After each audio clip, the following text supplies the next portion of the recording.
Récemment, ma mère et mon beau-père ont été arrêtés et je dois faire face à la colère intense de ses parents à ce sujet. Ils ont été arrêtés parce que je les ai dénoncés à la police.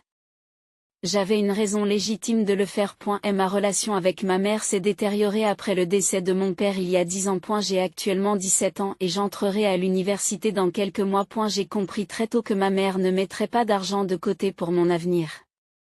J'ai donc commencé à travailler à l'âge de 10 ans, j'ai occupé divers emplois et j'ai économisé au cours des 4 dernières années. J'ai ainsi réussi à économiser environ $7 000 à ce jour, grâce à mes propres efforts. En outre, j'ai reçu des cadeaux en espèces de la part de parents à l'occasion d'anniversaires et de fêtes, que j'ai toujours épargnés. L'argent était caché à la maison, dans une boîte en bois que mon père avait fabriquée pour moi. Comme ma mère ne m'autorisait pas à ouvrir un compte en banque, je gérais mon épargne de cette manière. Cependant, quelqu'un a découvert cette épargne cachée. Il y a quelques jours, je me suis rendu compte que la boîte était vide. Lorsque j'ai interrogé ma mère à ce sujet, elle m'a dit que mon beau-père avait utilisé les fonds pour investir dans une nouvelle maison. Dès que j'ai compris ce qui s'était passé, j'ai eu l'impression que j'allais perdre la tête. À la maison, il y a eu une violente dispute entre moi, ma mère et mon beau-père, mais comme j'avais 17 ans,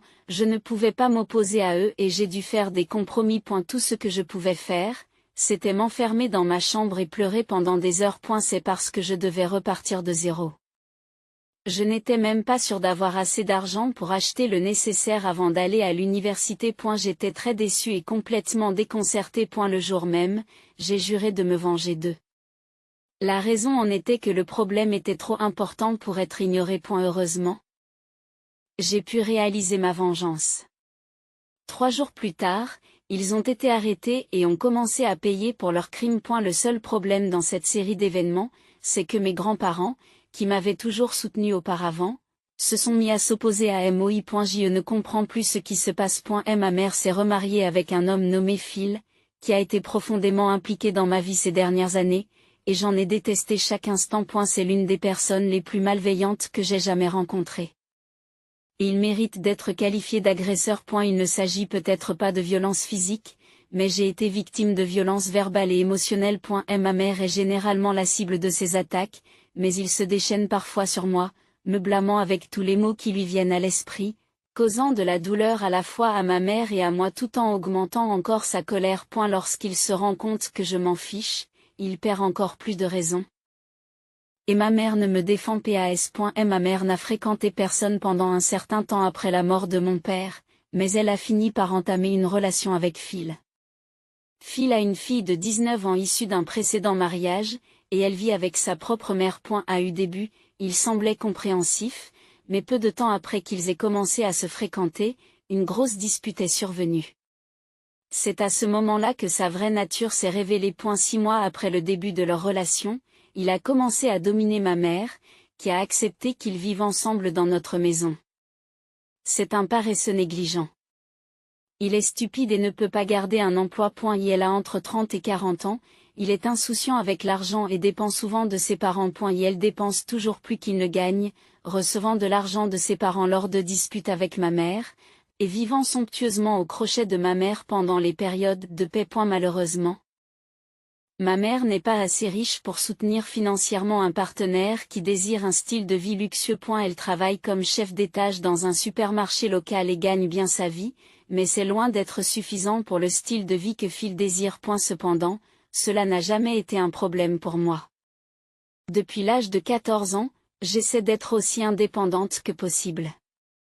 Je compte sur ma mère pour le strict minimum et je n'ai pas dépendu d'elle financièrement depuis que j'ai commencé à travailler à temps partiel. Je lui demande rarement de m'acheter des choses, et les seules choses pour lesquelles je dépends d'elle sont probablement le logement et les repas. Je ne fais pas de demande spéciale et je ne lui demande pas de sortir. Je comprends qu'il est inutile d'avoir de telles attentes. Elle est froide et peu affectueuse avec moi depuis le début. Depuis mon plus jeune âge, elle n'a jamais été chaleureuse avec moi et m'a fait sentir que je n'étais pas désirée.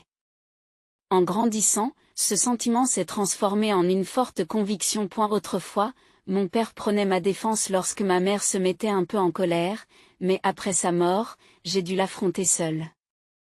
Et cette situation s'est poursuivie ces dernières années. La situation s'est aggravée avec l'arrivée de Phil. Mais je me consolais en me disant que j'irais bientôt à l'université et que je n'avais pas à m'inquiéter de ce qui allait suivre.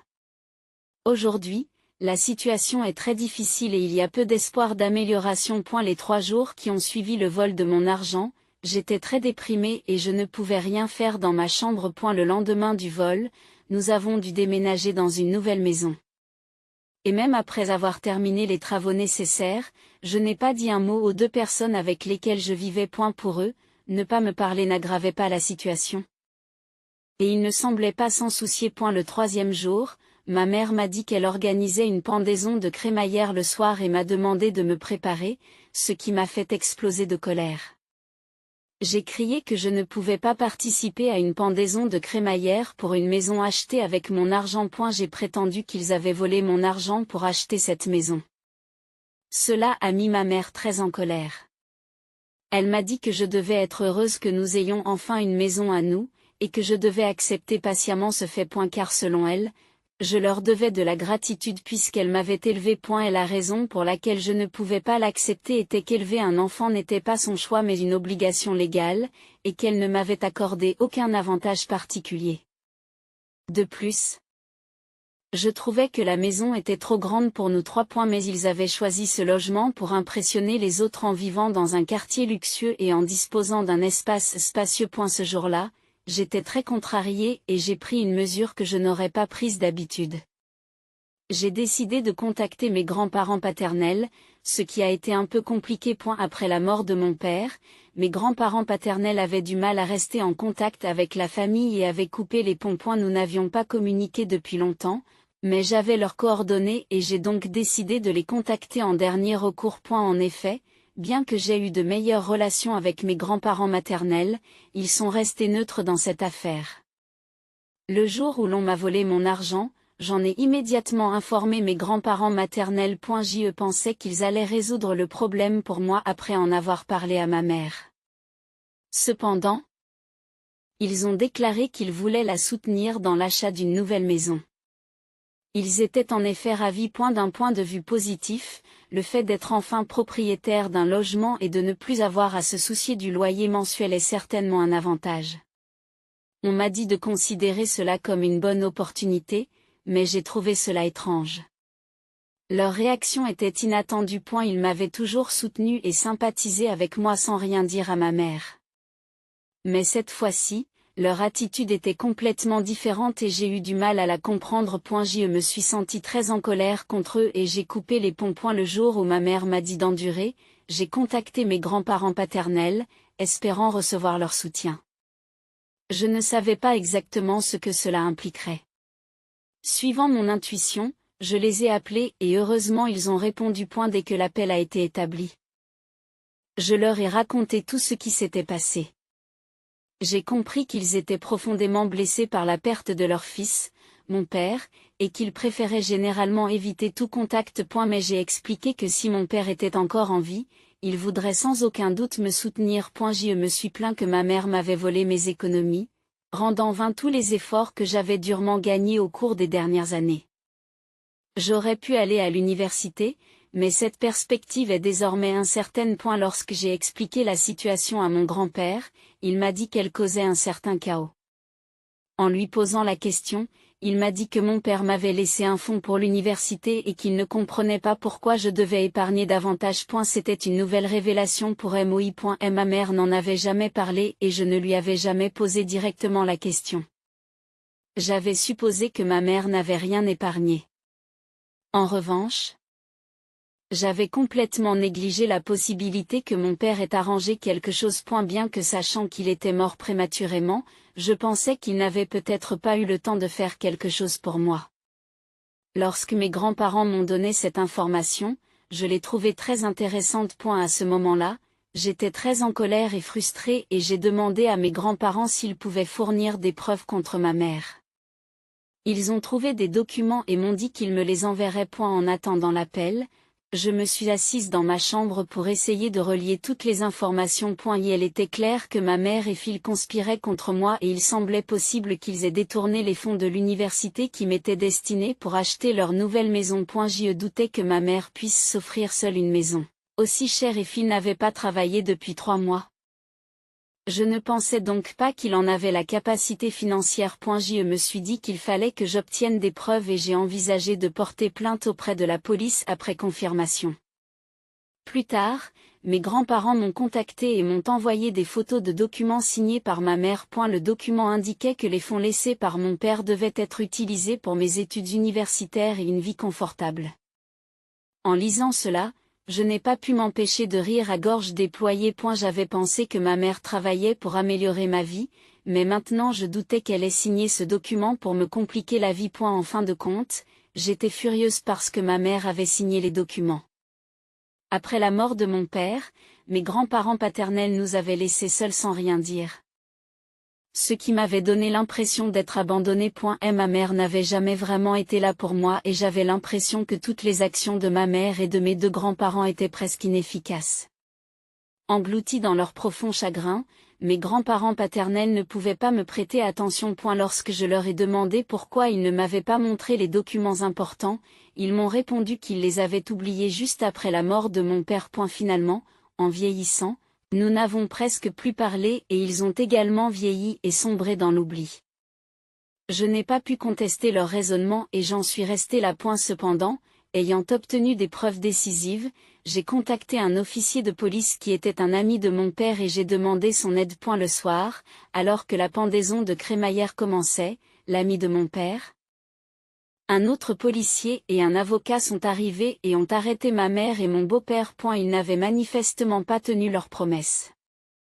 Il ne s'agissait pas seulement de rompre des promesses, mais aussi d'engager des poursuites judiciaires contre ma mère pour avoir violé les termes d'un contrat qu'elle avait signé il y a des années. Alors que j'expliquais la situation aux invités de la fête, ils ont finalement été arrêtés.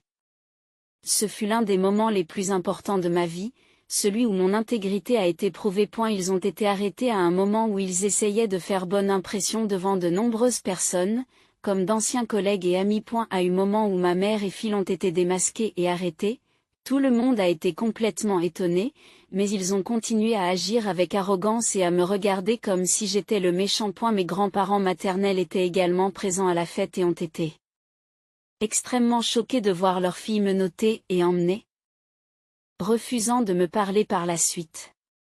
Ils ne comprenaient probablement pas ce qui se passait. Et il semblait peu probable que l'argent que j'avais à l'origine me soit rendu, et j'avais l'impression que tout ce que je ferais serait vain.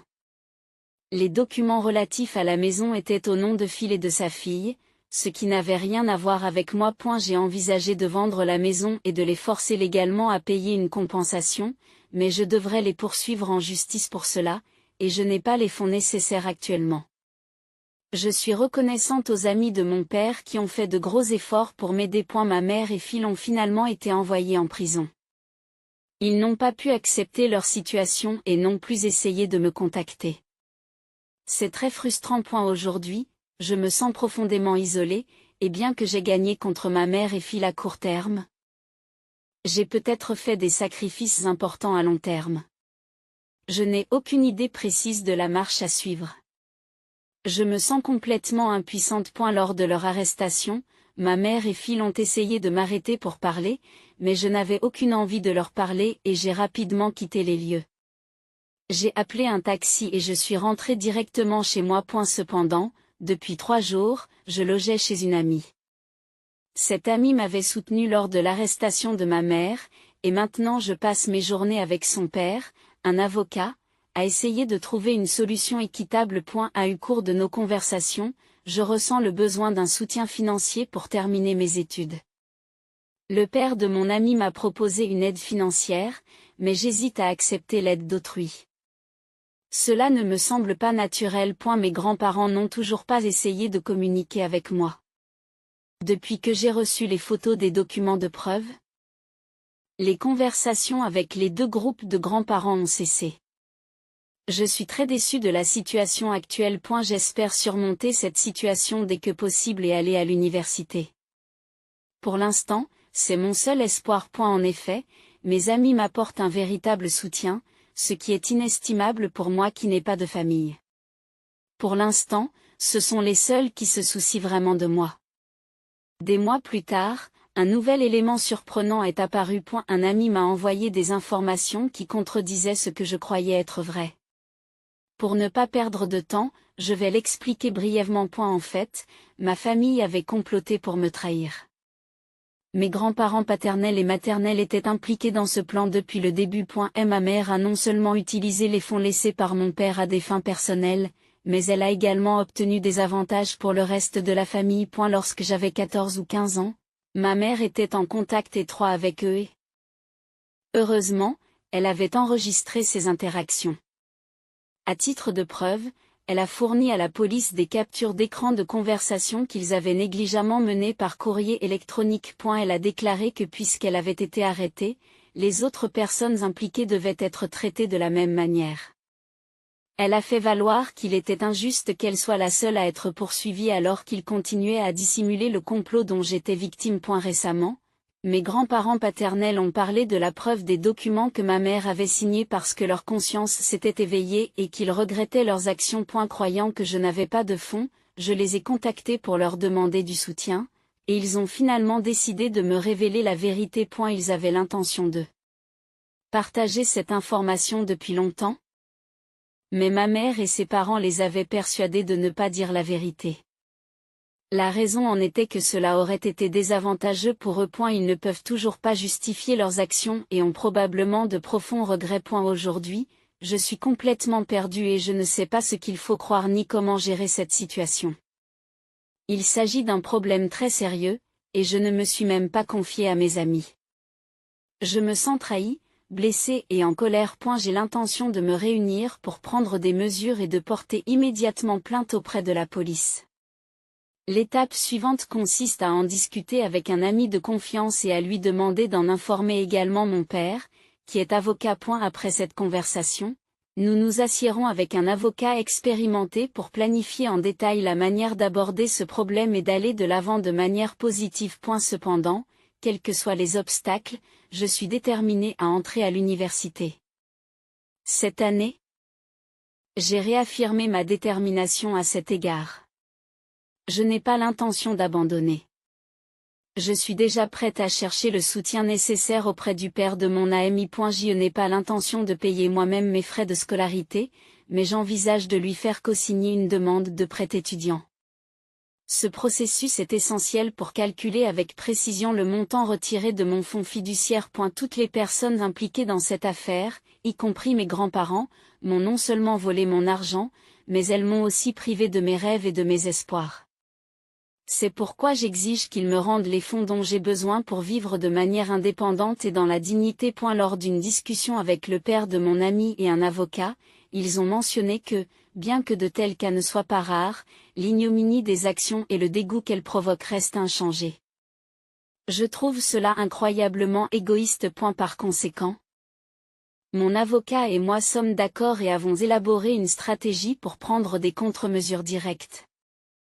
Je ne peux pas me contenter de les regarder s'amuser avec mes fonds. Et elle est presque certain que cette situation extrêmement difficile se reproduira, mais la prochaine fois, il est très probable que tout le monde, y compris les deux grands-parents, participera. Leur implication dans l'affaire est évidente et ne fait aucun doute. Cette affaire ira probablement jusqu'au procès, mais d'ici là, je m'engage à faire connaître activement les faits. Le procès a duré 3 mois, au cours desquels de nombreux éléments de preuve ont été présentés et des témoignages échangés.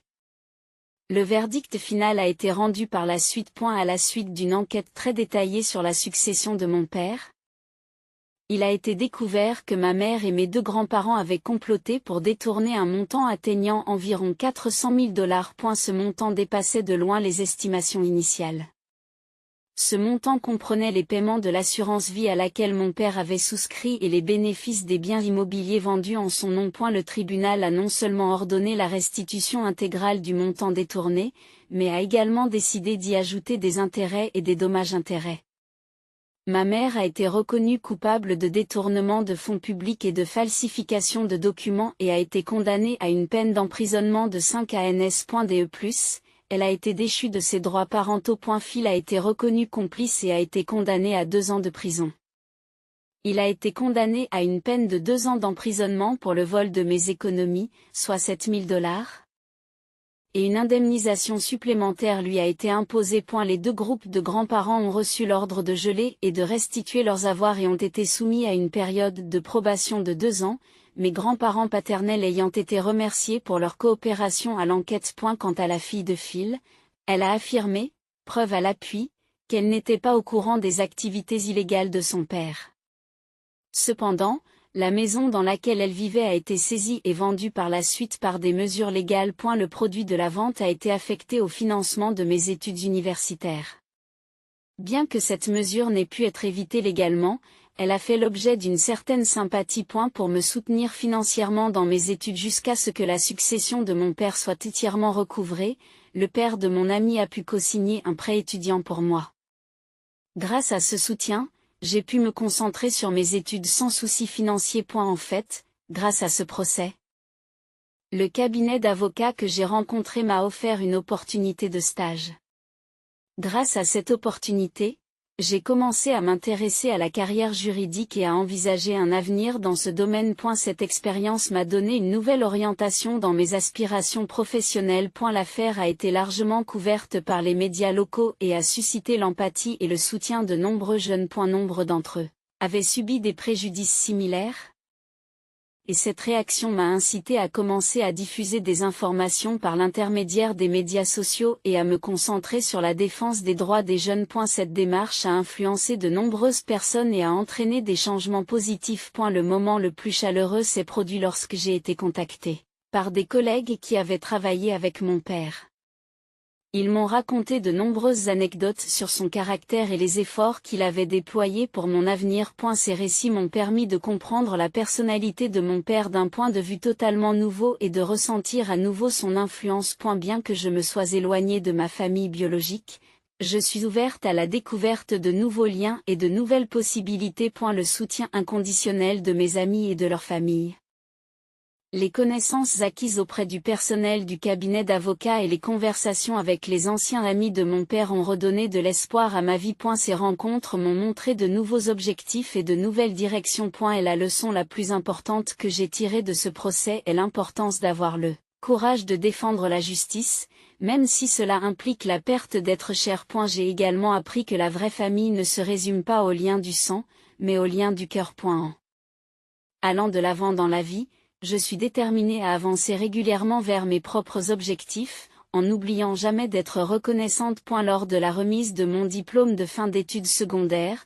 bien que je porte en moi toutes ces expériences, elles ont fini par alléger mon cœur et m'ont permis de participer à la cérémonie avec un esprit positif. Le mois prochain, ma nouvelle vie universitaire commencera dans une nouvelle ville.